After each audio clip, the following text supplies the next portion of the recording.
अस्सलामुअलैकुम। उम्मीद करता हूँ कि आप सब खैरियत से होंगे। मेरा नाम डॉक्टर शुएब है और आप देख रहे हैं मेरा YouTube channel fit and aware.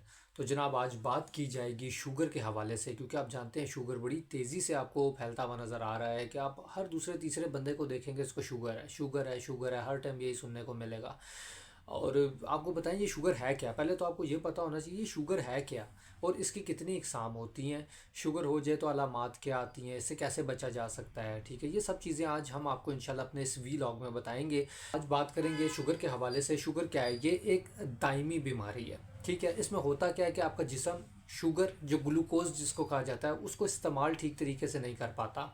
तो ग्लूकोज क्या चीज़ है? ग्लूकोज, जिसको शुगर भी कहा जाता है, वो आपके जिस्म को ताकत फराहम करती है, आपके दिल को, आपके दिमाग को ताकत दे रही होती है। लेकिन अगर ये ज़रूरत से ज़्यादा हो जाए और इसको कंट्रोल करने के लिए एक हार्मोन जो हमारे जिस्म में अल्लाह ताला ने रखा है, जिसको इंसुलिन कहा जाता है, उसकी कमी हो जाए, तो आपकी बॉडी, आपके खून में ग्लूकोज के लेवल इंक्रीज़ होना शुरू हो जाते हैं, बढ़ना शुरू हो जाते हैं, जिसकी वजह से आपको बहुत से मसले मसाइल का सामना करना पड़ता है। तो होता क्या है, पहले तो शुगर के बारे में आपको समझा दूं कि इसकी इकसाम कितनी होती हैं। इसकी दो इकसाम होती हैं, टाइप 1 और टाइप 2।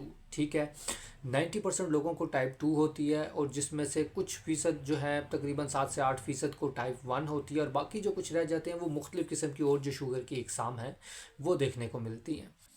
टाइप 1 और टाइप 2 में सबसे बड़ा फ़र्क ये है, उम्र का फ़र्क है। टाइप 1 ज़्यादातर आपको छोटी उम्र में देखने को मिलेगी। ये किसी भी उम्र के हिस्से में हो सकती है, लेकिन ज़्यादातर आपको ये छोटी उम्र में देखने को मिलेगी। मतलब 20 से 25 साल से नीचे नीचे जो उम्र है उसमें आपको ये देखने को मिलती है। टाइप 2 ज़ाबितीज़ की बात करें या डायबिटीज़ की बात करें तो वो आपको 30-35 साल से ऊपर के जो लोग हैं उन अफराद में आपको ये शुगर देखने को मिलेगी। पहला फ़र्क तो ये हो गया। दूसरा बड़ा फ़र्क इन दोनों में ये है कि टाइप 1 में बच्चों के जिस्म में इंसुलिन बनाने वाले जो खुलिये हैं वो डैमेज हो जाते हैं, ख़राब हो जाते हैं, टूट जाते हैं, जिसकी वजह से इंसुलिन जिस्म में नहीं बनती। अब जब इंसुलिन जिस्म में नहीं बनेगी तो शुगर को कंट्रोल कौन करेगा? यही वजह है कि हमें इंसुलिन बाहर से देनी पड़ती है। बच्चों के लिए इंसुलिन इसी तरह ज़रूरी है कि जैसे हमारे लिए सांस लेना ज़रूरी है। होता क्या है इसके अंदर कि आपका क़ुव्वत मुदाफ़ियत का जो निज़ाम है वो अपने ही जिस्म पर हमला करके लबलबे में मौजूद इंसुलिन बनाने वाले खुलियों को तबाह कर देता है, तोड़ देता है। अभी तक ऐसा कोई जदीद इलाज दरियाफ़्त नहीं हुआ जो इन खुलियों को रिवर्स करे या इनको ठीक कर दे दोबारा से और ये इंसुलिन बनाना शुरू कर दे। तो जब ये एक दफ़ा डैमेज हो गए, टूट गए, ख़राब हो गए, तो फिर आपकी इंसुलिन जिस्म में बनना ख़त्म हो जाएगी। तो क्या होगा, आपको वो ज़रूरत पूरी करने के लिए इंसुलिन बाहर से लाजमी लेनी पड़ेगी। तो आप शुगर लेवल्स को कंट्रोल करेंगे। इन बच्चों के लिए इंसुलिन इंतहाई ज़रूरी है, वरना कुछ ही दिनों में इनको हॉस्पिटल एडमिट होना पड़ जाएगा, क्योंकि शुगर लेवल्स बहुत हाई हो जाएंगे।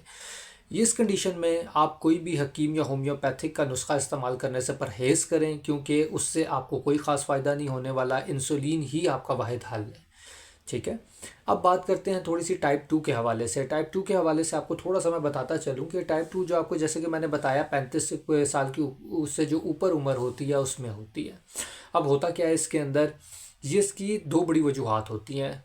आप कह सकते हैं एक तो लाइफस्टाइल, आपका लाइफस्टाइल बिल्कुल आपने तबाह बर्बाद किया हुआ है। आप रात को 3-4 बजे सोते हैं, सुबह का नाश्ता 12-1 बजे करते हैं। एक तो सबसे बड़ी वजह इसकी ये है। दूसरी बड़ी वजह मोटापा, इसकी वजह से भी इंसुलिन रेजिस्टेंस आ जाती है, जिसकी वजह से शुगर को कंट्रोल करना मुश्किल हो जाता है। अब टाइप 2 में होता क्या है कि इंसुलिन आपके जिस्म में या तो ज़रूरत से कम बनती है या बिल्कुल ठीक बनती है, पर वो इस काबिल नहीं होती कि अपना काम कर सके और आपकी शुगर लेवल्स को कंट्रोल कर सके।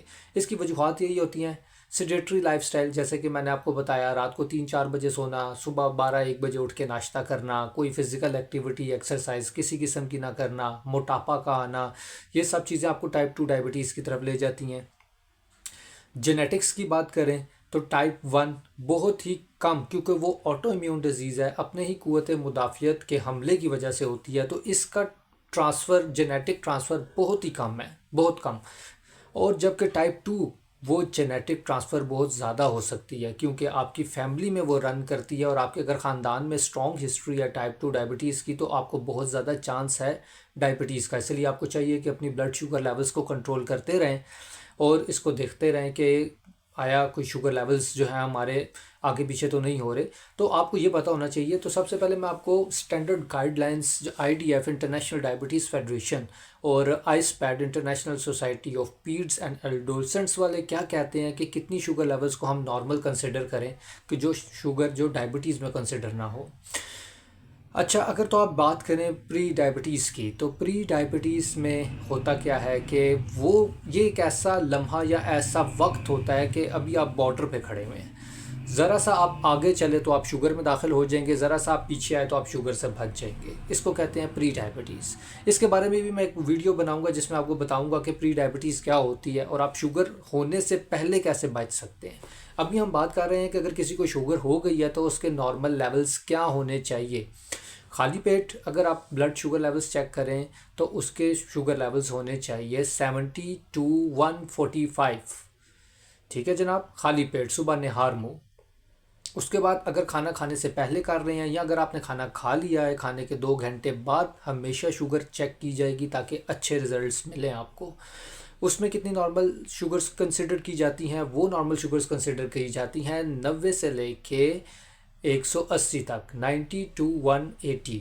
ठीक है जनाब, ये होती है नॉर्मल रेंज। और अगर आप बेड टाइम पे रात को सोने से पहले चेक करें तो 120 to 180, 120 से 180 के दरमियान आपकी शुगर लेवल्स को नॉर्मल समझा जाता है। और अगर आप रात को उठ के किसी टाइम चेक करते हैं, रात को 2 बजे 3 बजे के टाइम, तो उस शुगर लेवल को आपको 80 से 162 के दरमियान होना चाहिए। ये इंटरनेशनल स्टैंडर्ड्स हैं, इंटरनेशनल गाइडलाइंस हैं। इसको फॉलो करेंगे तो इंशाल्लाह आपकी शुगर लेवल्स बहुत अच्छी रिकॉर्ड में आएंगी। और अब अगर आपकी शुगर लेवल्स कंट्रोल होंगी तो फिर आपका HbA1c जो 3 महीने बाद शुगर का टेस्ट करवाया जाता है वो ऑटोमेटिकली नॉर्मल आएगा।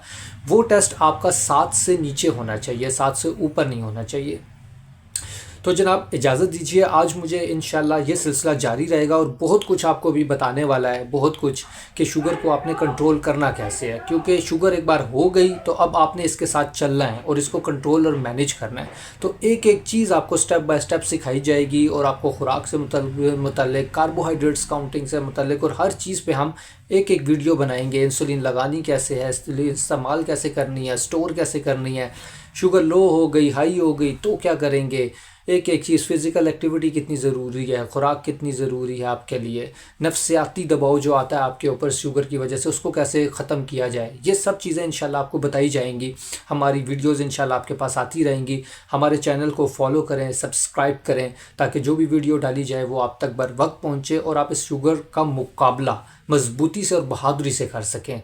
तो हम लेकर चलेंगे टाइप 1 और टाइप 2 दोनों को साथ साथ। तो हमारी वीडियोस टाइप 1 डायबिटीज़ के बच्चे भी देख सकते हैं, उनके लिए भी फ़ायदेमंद होंगी, और टाइप 2 डायबिटीज़ के लोग भी देख सकते हैं, उनके लिए भी बहुत ज़्यादा फ़ायदेमंद होने वाली है। Thank you.